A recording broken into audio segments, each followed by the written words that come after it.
sahabat Hermina, saya Dr. Maya. Hari ini saya kedatangan tamu yang istimewa, yang cantik ya, dan hits di Rumah Sakit Hermina Solo.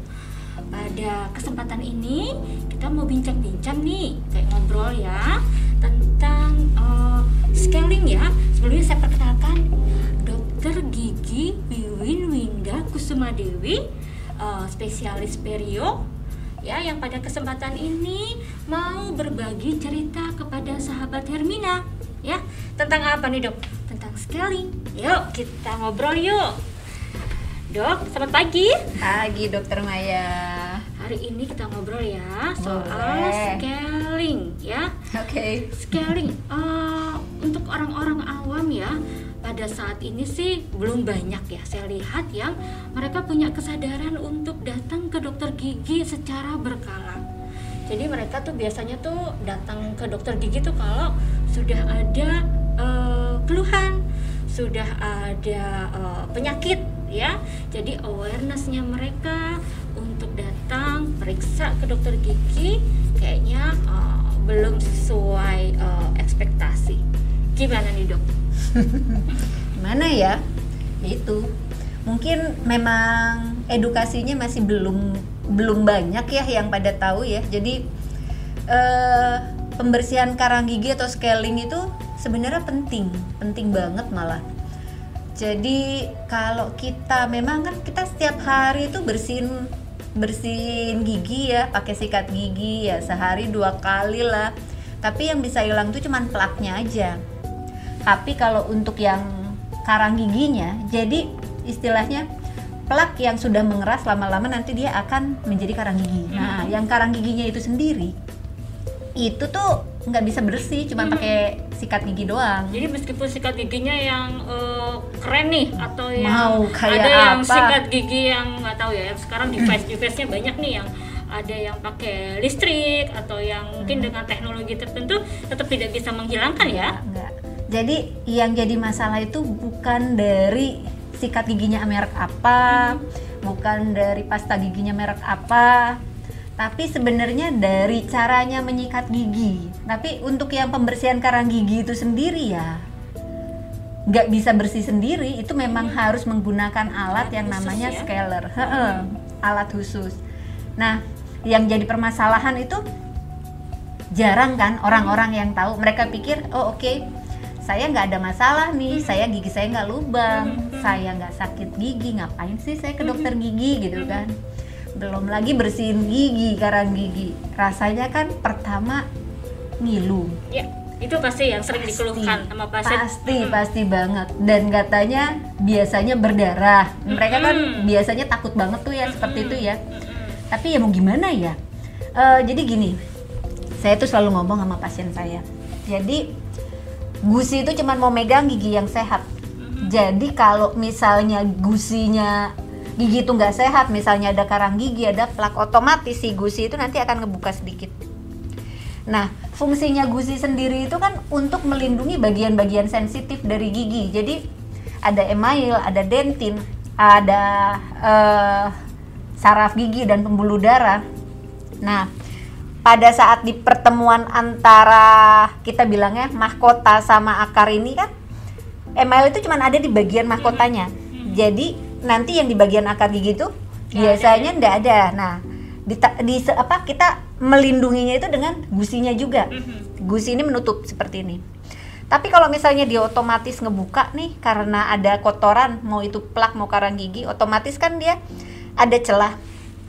Nah, bagian-bagian sensitif itu kan kebuka. Jadi makanya kalau orang bilang, kalau misalnya saya minum air dingin atau saya wudhu pagi itu ngilunya luar biasa. Nah, jadi celah ini si air itu masuk ke dalam. Makanya dia jadi ngilu. Tapi itu kan sementara kan Dok? Sementara. Kalau tidak dibersihkan itu bisa jadi permanen. Jadi kita tuh kalau bisa sih sebelum si gusi itu bermasalah. Jadi gini. Kan tadi saya bilang dia cuma mau pegang gigi yang sehat. Kalau kita sudah membersihkan, nanti memang setelah itu akan ngilu karena belum merapat. Tapi nanti pada saat dia sudah rapat karena ada proses wound healing ya, kira-kira penyembuhan sekitar dari jaringan ya. sekitar 2 mingguan lah. ini nanti dia bisa rapat lagi. 2 minggu ya dok, sekitar 2 minggu sekitar ya. 2 minggu. Jadi makanya kalau bersihin karang gigi itu biasa kan ada darah dan ada luka. Itu karena apa? Karena kalau tanpa perlukaan nanti dia tidak bisa rapat lagi. Kayak kalau misalnya kita luka nih di sini. Kalau misal luka kita rapetin begini, nanti dia bisa nempel kan? Iya. Tapi kalau misalnya dia nggak kita apa-apain gitu, dibiarkan aja, nanti dia akan sembuh sendiri tapi ada luka parut, tapi tidak Iya, menempel ada kan? jaringan sekali. Nah, jadi itu seperti itu. Sama sikat gigi nih. Nah, yang jadi problem itu orang-orang tuh berpikir sikat giginya harus merek bagus atau enggak pasta giginya harus yang merek ada bagus. yang ini, ada saya nggak tahu ya ini ya, kan cuman banyak tuh yang iklan-iklan katanya entah itu cairan, obat kumur atau apapun yang katanya bilangnya sih bukan membersihkan ya, mungkin mengurangi. Apakah benar bisa seperti itu ya? Sebenarnya nggak mengurangi juga ya. Intinya sih sebenarnya gimana cara kita ngebersihinnya. Kayak saya selalu bilang sama pasien saya, kalau nyikat gigi itu nyikat gigi, bukan nyikat kamar mandi. Konteksnya adalah biasa orang-orang, saya dok nggak ngerasa puas kalau misalnya saya nyikat giginya nggak keras. Jadi, tapi belum tentu benar kan keras itu? Habis emailnya. Dokter pernah tahu nggak kalau misalnya ada yang giginya itu bagian atas bagus, tetapi nanti di bagian antara gusi sama pertemuan gusi sama gigi itu dia nanti akan ada celah bentuknya kayak segitiga seperti ini. Itu benar-benar jadi kayak dikikir pakai sikat gigi, jadi itu yang ngilu. Jadi kayak abrasi gitu ya? Abrasi, betul. Oke, seperti jadi itu. karena mungkin ininya ya, asumsinya kalau kita nyikat sekeras-kerasnya itu pasti bersih. Di Padahal samping nggak karang gitu lah giginya ya. bisa hilang. Oke, Enggak. Tapi itu nggak seperti itu. Jadi ya, nah itu dia saya bilang. Jadi pentingnya scaling itu bisa istilahnya kita mengurangi kebiasaan yang seperti itu. Jadi istilahnya kalau yang orang kan pikir bisa hilang dengan sikat gigi keras, padahal enggak, malah dia menyebabkan abrasi ya. Nah, sama satu lagi, kalau misalnya kita scaling nih ya, itu kan kita membuang si kalkulus ya, jadi biar dia rapat lagi. Soalnya kalau misal dia tidak dibuang, otomatis nanti si gusi itu nanti dia akan turun. Kalau gusinya dia udah turun, terus-terusan turun, nanti jaringan penunjang yang si tulangnya juga ikutan resop. Nah, kalau itu udah sampai resop, kebayang nggak sih gigi sehat? Tapi ini mesinnya dipegang di sini, tapi dia turun sampai ke bawah, gusinya kan akarnya terlihat. Makanya lihat kakek-kakek, nenek-nenek kan giginya panjang-panjang, tidak ada lubang, tiba-tiba lepas. Ya, itu karena seperti tadi itu. ya. Seperti itu. Jadi kalau kita nih sebaiknya berkala itu berapa bulan sekali sih dok? Kita harus check up gigi-gigi kita ya, untuk ya itu menghindari ya kita nggak ngeh nih kita punya karang gigi banyak, atau kemungkinan ya namanya orang ya, kita kan kadang nggak ngeh ya ada giginya berlubang atau ada masalah-masalah yang lain. Ini sebaiknya periodenya berapa bulan sekali? Oke. Untuk biasanya ya hampir semua orang itu sekitar 6 bulan sekali Minimal. Tapi itu semua tergantung dengan keadaan. Kalau misalnya ada orang yang istilahnya karang giginya banyak, itu nggak bisa 6 bulan sekali, itu malah bisa mungkin 3 bulan sekali atau 2 bulan sekali, tergantung. Tapi kalau misalnya karang giginya nggak terlalu banyak, itu bisa istilahnya nggak 6 bulan, malah mungkin bisa setahun sekali. Tapi kan pembentukan karang gigi itu kan kita bisa cegah kita dengan edukasi pasien kan? Iya, itu dia. Yang sering jadi masalah adalah pasien lupa. Pasien lupa untuk yang namanya sikat gigi malam sebelum tidur. Karena udah kecapean ya.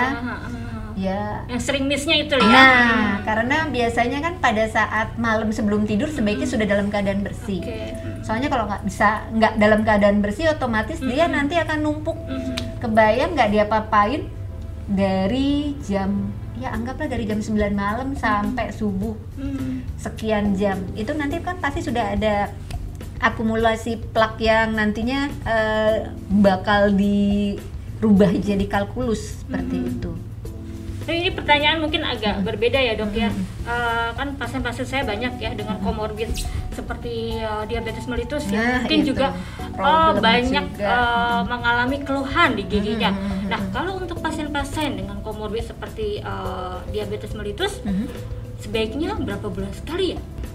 Jadi kalau untuk yang pasien DM itu malah saya menyarankan jangan 6 bulan sekali, kalau bisa sih 3 bulan sekali. Jadi kita mau melihat, soalnya biasanya pasien dengan DM itu dia itu kan memang sudah ada ini ya, sistemiknya ya. Jadi kan emang Kronik orang inflamasi. ya orang DM itu kan memang secara ininya kan inflamasinya lebih besar ya.